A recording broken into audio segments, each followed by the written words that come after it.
Hey guys, फिर से स्वागत है आपका हमारे YouTube चैनल पर KIT सेंटर, जहां आपको हम प्रोवाइड करते हैं बेस्ट क्वालिटी एजुकेशन। जी हाँ दोस्तों, मैं हूं आपका गणित बाबा, फिर से आपके लिए लेकर आया हूं BCA मैथमेटिक्स का लेक्चर नंबर 2, जिसमें हम समझेंगे मीन के बारे में। मीन तो कम, अरिथमेटिक मीन के बारे में। ठीक है, तो आज का लेक्चर हम लोग शुरू करते हैं, जिसमें हम समझेंगे कि मीन का एक्चुअल मतलब क्या है, क्यों जरूरत पड़ती है किसी भी चीज के मीन को निकालने की। ठीक है, तो पहले समझो कि किसी भी ऑब्जर्वेशन में हमें मीन निकालने की जरूरत क्यों पड़ती है।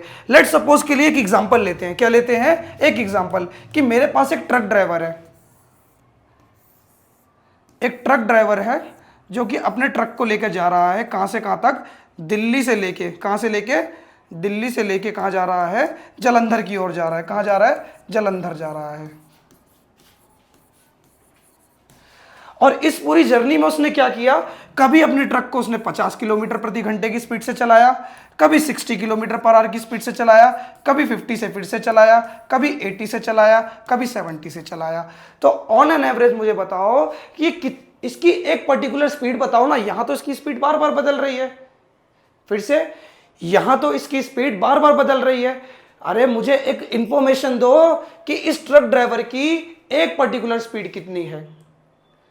तो उस पर्टिकुलर स्पीड को निकालने के लिए हम यूज करते हैं द कॉन्सेप्ट ऑफ मीन, जिसको हम डिस्कस करने वाले हैं। ठीक है, समझे कि कैसे हमें मीन की जरूरत पड़ी? तो देखो, पहली चीज क्या है, मीन का मतलब क्या है, वो चीज समझो। अभी हम इस क्वेश्चन को अभी आप समझ लो, क्यों इसको निकालना चाहता है। अभी इसका एप्लीकेशन देख लो, इसकी कैलकुलेशन करना अभी हम लोग नेक्स्ट स्लाइड्स में सीखेंगे। ठीक है, तो पहले आप यहां देखो, मीन का मतलब क्या होता है अरिथमेटिक मीन का। The mean is equal to the sum of all the value divided by the number of values. मतलब क्या करो, सारी वैल्यूज का सम कर दो। जो भी आपको वैल्यूज दी गई है सबका क्या कर दो? सम कर दो। और कितनी नंबर ऑफ ऑब्जर्वेशन है, कितनी वैल्यूज हैं ये, 1 2 3 4 5, उस नंबर से इसको डिवाइड कर दो। तो आपको क्या मिल जाएगी? इसका मीन मिल जाएगा, एक पर्टिकुलर वैल्यू मिल जाएगी इसकी। तो चलो एक बार मीन के माध्यम से हम इसको निकालते हैं। क्या मीन निकालने का फॉर्मूला क्या है? Sum of all values divided by number of terms, कि कितनी टर्म्स इसमें दी गई हैं। सुनो, पहले मैं क्या करूंगा, 50, चलो यहां देखो, 50 plus 60 plus 50 plus 80 plus 70 divided by 5। अच्छा, 5 6 कितना हुआ? 5 6 आपका 11, 16, 16 ये 2 4 00, 3100 हो जाएगा। कितना हो जाएगा? ऑन एन एवरेज 3100 हो जाएगा। 6 5 11, 11 5 16, 16 8, 16 is 24, 24 प्लस 7 कितना हुआ आपका? 3100। और 3100 को अगर आप 5 से डिवाइड करोगे, बचा 1। सॉरी, मैंने एक जीरो एक्स्ट्रा लगा दिया, sorry sorry sorry. On an average ये इतना आएगा, 62 किलोमीटर पर आवर की स्पीड से ये ऑन एन एवरेज चला। 62 किलोमीटर पर आवर की स्पीड से ऑन एन एवरेज ये चला। तो मुझे क्या मिल गई? इस ट्रक ड्राइवर की एक पर्टिकुलर स्पीड मिल गई by using the concept of mean. Okay, clear है? समझे आप लोग? तो यहां पे देखो दोस्तों, हम दो मेथड को पढ़ेंगे। पहला मेथड है हमारा डायरेक्ट मेथड, जो कि एकदम डायरेक्ट हमको आंसर निकाल देना है। फिर हम पढ़ेंगे इनडायरेक्ट मेथड। फॉर्मूला समझ में नहीं आया, कोई नहीं, हम इसको नेक्स्ट स्लाइड पे एकदम डिटेल में समझेंगे कि ये ए क्या होता है, डी क्या होता है, ये एन क्या होता है और किस तरीके से इसको निकालना है। तो पहले मुझे बताओ, आपको ये डायरेक्ट मेथड क्लियर हुआ कि डायरेक्ट मेथड का यूज करके हम किस तरीके से अपने मीन को कैलकुलेट करेंगे? चलो हम नेक्स्ट स्लाइड पे चलते हैं और देखते हैं। ठीक है, चलो हमारे पास एक क्वेश्चन है, calculate the arithmetic mean of the marks obtain bye 10 students. ठीक है, 10 स्टूडेंट्स को मार्क्स मिले हैं।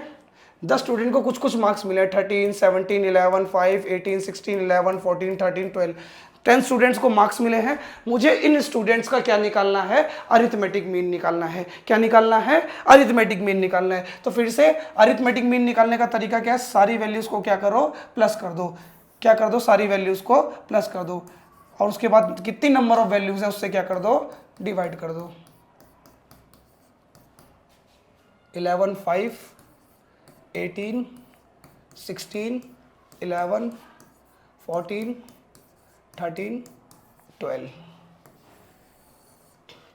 कितनी नंबर ऑफ वैल्यूज है ये 10। 10 से इसको क्या करो, डिवाइड कर दो। अरिथमेटिक मीन, ए मीन, जिसको मैं ए से दिखा रहा हूँ शॉर्ट फॉर्म में। चलो फटाफट पहले इसको कैलकुलेट करते हैं, उसके बाद अपने आंसर को देखेंगे। मतलब हमारा एक आंसर है 13 plus 17 plus 11 plus 5 plus 18 plus 16 plus 11 plus 14 plus 13 plus 12। कितनी वैल्यू होगा? 1 2 3 4 5 6 7 8 9 10। 130 divided by 10। On an average हमारा आंसर कितना आया? 13 आया। आंसर कितना आया? 13।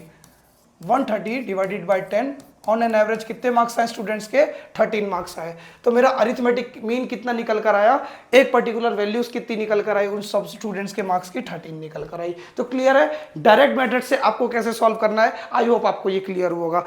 अब आपको ध्यान से समझना है हम किस तरीके से इनडायरेक्ट मेथड से इसको सॉल्व करेंगे। तो ध्यान से देखो, अब हम सीखेंगे कि इसको इनडायरेक्ट मेथड से कैसे करना है। तो देखो, मुझे फिर से कुछ मार्क्स दिए गए स्टूडेंट्स के 5 11 11 12 13 14 16 17 18।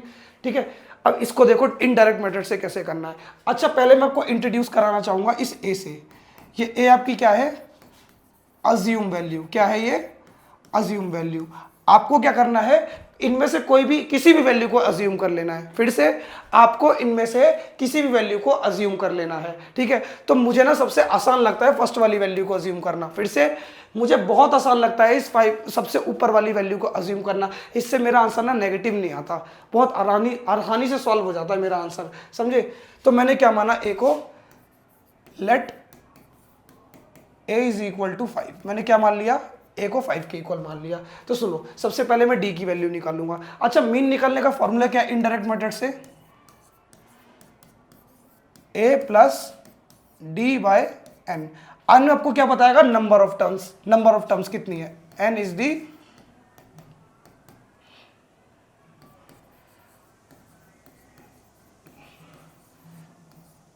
Number of terms. ठीक है, तो उसके लिए मुझे क्या चाहिए होगी दोस्तों? डी की वैल्यू चाहिए होगी, और उस सारे डी का क्या चाहिए होगा? सम चाहिए होगा। हाँ, ये साइन को देख के कंफ्यूज मत होना। ये जो साइन है ये किसका होता है? हमारे समेशन का साइन होता है। किसका साइन होता है? समेशन का। और ये समेशन साइन आपको बताता है कि आपको क्या करना है? सारी वैल्यूज का क्या कर देना है? टोटल कर देना है। फिर से ये समेशन का साइन आपको बताएगा कि आपको सारी वैल्यूज का क्या कर देना है? टोटल कर देना है। क्लियर है दोस्तों? चलो फिर हम देखते हैं मैंने क्या माना है दोस्तों। अपने x किसको माना है? सॉरी, a मैंने किसको माना है? 5 को माना है। तो देखो x यानी कि इन वैल्यूज को क्या करना है? अब माइनस करते जाना है अपनी a से। a किसको माना? 5 को। पहली वैल्यू क्या है हमारी? 5। 5 में से 5 को माइनस करोगे तो कितना आएगा? 0। फिर 11 में से x यानी कि हमारी ये टर्म, इस टर्म में से किसको माइनस करोगे? जिसको आपने a माना है। a किसको माना है? पहली टर्म को माना है। तो 11 में से 5 माइनस करोगे तो कितना आएगा दोस्तों? कितना आएगा? 6। फिर 11 में से माइनस करोगे 6, 12 में से माइनस करोगे 7, 7 8 है ना, फिर 9, फिर 16 में से माइनस करोगे। कितने में से? 16 में से आपने 5 माइनस किया, 1 2 3 4 5, आपका कितना बचा? कितना बचा? अगर आप 5 माइनस करोगे इसमें से तो आपको मिलेगा कितना? 11। इसमें से माइनस करोगे 5 तो बचेगा 12। 18 में से 5 माइनस करोगे तो कितना बचेगा? 13। क्लियर? इतना क्लियर हुआ पहले आप सबको कि किस तरीके से मैंने इनकी वैल्यूज को निकाला है। अब समझो क्या करना है। अब आपको करना क्या है? इस डी की सारी वैल्यूज को क्या कर देना है? टोटल कर देना है। क्या करना है? डी की सारी वैल्यूज को टोटल कर देना है और उसमें ए प्लस कर देना है। तो ए की वैल्यू क्या है हमारी? 5। अच्छा, डी का टोटल कितना आएगा? देखो 6 6 12, 6 6 12, 7 8 13, सॉरी 13 नहीं, 6 6 12, उसके बाद 6 6 12 हो गया, 7 8 15, 7 8 15, 9 11 20, 12 13 23, 5 6 7 7 8 9 10, 1 2 3 4 5 6 7, कितना आया? 70। कितना आया? 70। और टोटल वैल्यूज कितनी दी है हमें? 1 2 3 4 5 6 7 8 9 10। 10 से इसको डिवाइड कर देना है। एक जीरो से एक जीरो कटा है ना। 5 प्लस 7 कितना आएगा हमारा? 12। तो 12 हमारा आंसर हो जाएगा। इसका अरिथमेटिक मीन कितना निकल कर आया 12। 5 7 कितना होगा, एक बार फिर से काउंट कर लेते हैं, 2 4 6 7 8, सॉरी इसका आंसर 8 होगा, सॉरी 80 आएगा। इसका टोटल मैंने टोटल थोड़ा गलत कर दिया, 80 अपॉन में 10 और हमें अपनी इस वैल्यू को प्लस कर देना है। 0 से 0 कटा, 5 8 13। अब ठीक है, क्लियर है। मैंने कुछ नहीं करा, बस इनको टोटल किया, फॉर्मूले में पुट किया और अपने आंसर को निकाला। तो देखो पहले मैंने इसे इनडायरेक्ट मेथड से किया, डायरेक्ट मेथड से किया तब भी मेरा आंसर 13 आया, इनडायरेक्ट से किया तब भी मेरा आंसर 13 आया। मतलब आप मीन किसी भी तरीके से निकालो, किसी भी मेथड से निकालो, आपका आंसर आना हमेशा सेम है। चलो अब नेक्स्ट समझते हैं arithmetic mean in discrete series. अच्छा, यहां डिस्क्रीट सीरीज अलग है, वो जो फ्रीक्वेंसी का चीजें पढ़ रहे थे हम लोग, वो वहां डिस्क्रीट का मतलब अलग था, यहां अलग है। डिस्क्रीट सीरीज का मतलब है जब हम क्या करेंगे, अब हम फ्रीक्वेंसी वाले डेटा से इंट्रोड्यूस करेंगे। किससे इंट्रोड्यूस करेंगे, फ्रीक्वेंसी वाले डेटा से, जहां पे हमारे डेटा का फ्रीक्वेंसी भी आ जाएगा। अभी मैं आपको समझाता हूं कि इस तरीके से आएगा। तो यहां भी हम दो मेथड पढ़ेंगे, डायरेक्ट मेथड और इनडायरेक्ट मेथड, और दोनों को बहुत ही डीप में समझेंगे। ओके चलो अब यहां देखो, find the average marks obtained by the student of class from the given data by direct method। Direct method का यूज करके मुझे क्या निकालना है, इनका मीन निकालना है। तो सुनो डायरेक्ट मेथड से कैसे निकालना है। यहां देखो, पहली चीज हमारी डिस्क्रीट सीरीज ये क्यों है, अभी तक जो हम डेटा कैलकुलेट करते आए वो कैसी वैल्यूज का करते आए, जब हमें सिंगल वैल्यूज दी गई थी, याद है हमें जब सिंगल वैल्यूज दी गई थी तो हम सिंगल वैल्यूज को ऐड करते थे, नंबर ऑफ टर्म से डिवाइड करते थे और अपने आंसर को निकाल देते थे। लेकिन यहां जो है कहानी बदल गई है। कहानी कैसे बदल गई है, तो इस चीज को समझो। मार्क्स ऑब्टेन 36 कितने स्टूडेंट्स के हैं, 4 स्टूडेंट्स के। अब यहाँ एक स्टूडेंट नहीं है, 36 लाने वाले कितने स्टूडेंट हैं, 4 हैं। 42 लाने वाले 5 हैं, 46 वाले 9 हैं। मतलब क्या है, यहाँ मुझे फ्रीक्वेंसी मिल गई। क्या मिल गई, फ्रीक्वेंसी मिल गई। तो इस फ्रीक्वेंसी का यूज करके मैं अपने डेटा को कैलकुलेट करूंगा। 46 लाने वाले 9 स्टूडेंट है, 55 लाने वाले 10, ऐसी 72 लाने वाले 4 स्टूडेंट्स हैं। तो देखो इस केस में आपको करना क्या है, इस केस में जो आपके मीन निकालने का फॉर्मूला बनता है ना, जब आपको फ्रीक्वेंसी गिवन हो, जब ये आपका डेटा डिस्क्रीट हो, मतलब आपको फ्रीक्वेंसी दी हो सिंगल डेटा की, तो आपका जो फॉर्मूला बनता है वो बनता है summation of F x, summation of F. F x का मतलब क्या है, एक्स मतलब आपके मार्क्स ऑफ 10, मतलब ये वाला डाटा जो आपको दिया होगा, ये होंगे आपके एक्स। आपको कुछ नहीं करना है, अपनी इस वैल्यू को इस वैल्यू से मल्टीप्लाई करना है। आप 36 को 4 से मल्टीप्लाई करोगे तो आपको क्या मिलेगा, आपका fx मिलेगा। फिर fx निकाल के क्या करना है, उन सारे fx को टोटल कर देना है। तो सुनो कैसे करोगे, पहले आप 36 की मल्टीप्लाई f को x से मल्टीप्लाई करोगे, f इंटू एक्स। 36 को 4 से मल्टीप्लाई करोगे, क्या मिलेगा आपको 144। ऐसे फिर 42 को 5 से इंटू करा, ये वैल्यू। 46 को 9 से इंटू करा, ये वैल्यू। 55 को 10 से मल्टीप्लाई किया, ये वैल्यू। 63 को 8 से मल्टीप्लाई करा, ये वैल्यू। 72 को 4 से मल्टीप्लाई करा, 288। ठीक है, समझ में आया। अब हमें निकालना है इसका मीन। तो मीन निकालने का तरीका क्या है, आपके जितने भी fx आए सबका क्या कर दो, सम कर दो। ये साइन मैंने आपको क्या बताया, ये जो समेशन का साइन है, ये जो साइन है, इस तरीके से ये आपको क्या बताता है कि सारी वैल्यूज को क्या करो, प्लस कर दो। क्या कर दो, प्लस कर दो। तो आप क्या करोगे, जब इन सारी वैल्यूज का जोड़ोगे, इन सब वैल्यूज को ऐड करोगे, आप जब इन सारी वैल्यूज को ऐड करोगे तो आपको आंसर मिलेगा 2110 divided by summation of frequency. मतलब सारी की सारी फ्रीक्वेंसीज को टोटल कर दो। मतलब यहां देखो, अब ये सिंगल टर्म नहीं बची, यहां 36 नंबर लाने वाले 4 स्टूडेंट हैं, 5 स्टूडेंट्स हैं। यहां देखो अमाउंट बढ़ गया है लोगों का, और जब लोगों का अमाउंट बढ़ गया तो इनका टोटल भी तो करना पड़ेगा। जो मेरी नंबर ऑफ टर्म्स होंगी तो वो भी तो बढ़ जाएंगी, और जब मैं इनका टोटल करूंगा 4 + 5 + 9 + 10 + 8 + 4, तो मुझे आंसर कितना मिलेगा, 40 मिलेगा। जस्ट मैं यहाँ पे क्या करूंगा, इसको डिवाइड कर दूंगा। 211 को 4 से डिवाइड करोगे, आपको आपका आंसर मिल जाएगा।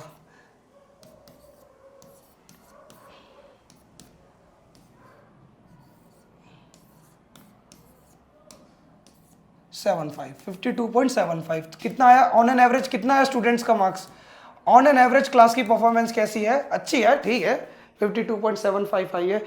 ये पता कहाँ काम आता है बच्चों, सुनो, जैसे आप लोग BCA में हैं, तो बीसीए के भी लेट सपोज कि 2 सेक्शन है, 2 सेक्शन बने हुए 40-40 बच्चों के, ठीक है। वहाँ एक मैथमेटिक्स का टेस्ट हुआ ये जज करने के लिए कि सेक्शन ए के बच्चे ज़्यादा अच्छे हैं कि सेक्शन बी के बच्चे ज़्यादा अच्छे हैं। तो क्या किया गया, पहले सारे स्टूडेंट्स के मार्क्स निकाल लिए गए, है ना। फिर उस स्टूडेंट के भी जो सेक्शन ए के स्टूडेंट है उन सब के मार्क्स निकाले गए, सेक्शन बी के सारे स्टूडेंट्स के मार्क्स निकाले गए।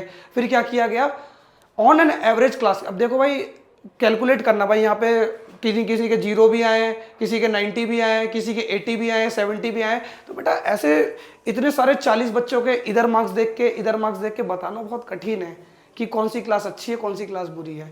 तो ये बुरा अच्छा बताना, इंटेलिजेंट और नालायक बताना, इन चीज़ों में आइडेंटिफिकेशन करने के लिए हम क्या करते हैं, सेक्शन ए के स्टूडेंट्स के मार्क्स का मीन निकाला, सेक्शन बी के स्टूडेंट्स के मार्क्स का मीन निकाला, और हमने बहुत प्यार से ये बता दिया कि कौन सी क्लास के स्टूडेंट इंटेलिजेंट है और कौन सी क्लास के स्टूडेंट नालायक हैं। समझे, ये इस तरीके से एप्लीकेशन में काम आता है। तो मेरी बात समझ में आई, कैलकुलेशन समझ में आई मैंने किस तरीके से करी। तो चलो अब नेक्स्ट मेथड देखो, ठीक है।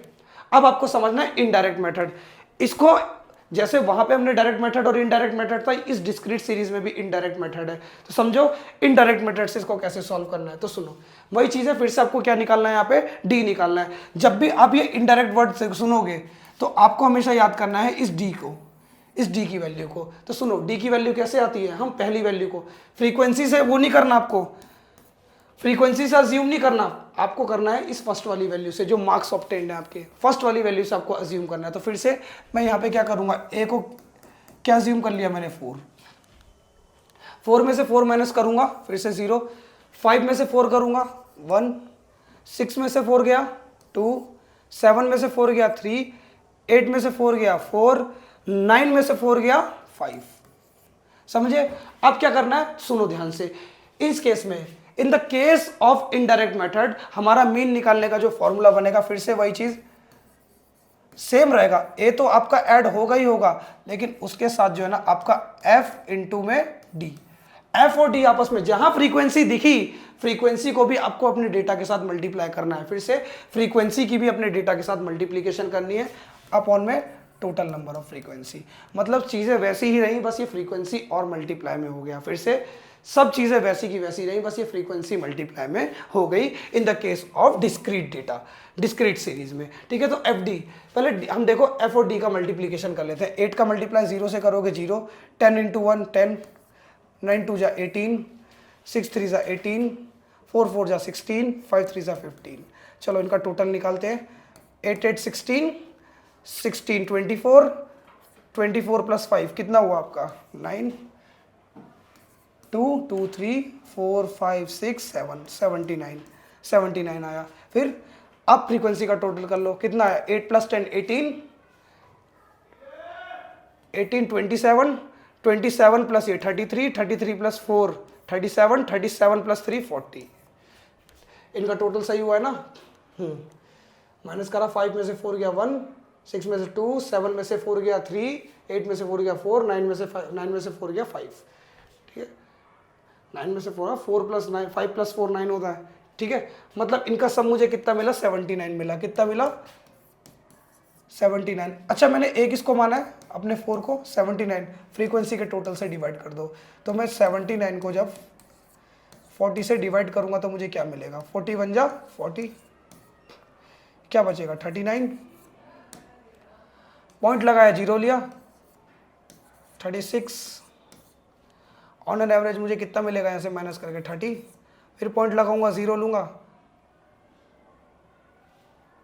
1.9, ठीक है 1.975 आएगा। एक बार डिवाइड कर लेते हैं इसको फास्ट।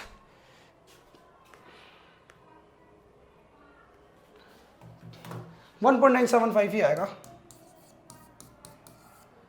और इसका वैल्यू को टोटल करोगे तो आपको कितना मिलेगा 5.975। तो ये आपकी आ जाएगी आपका मीन।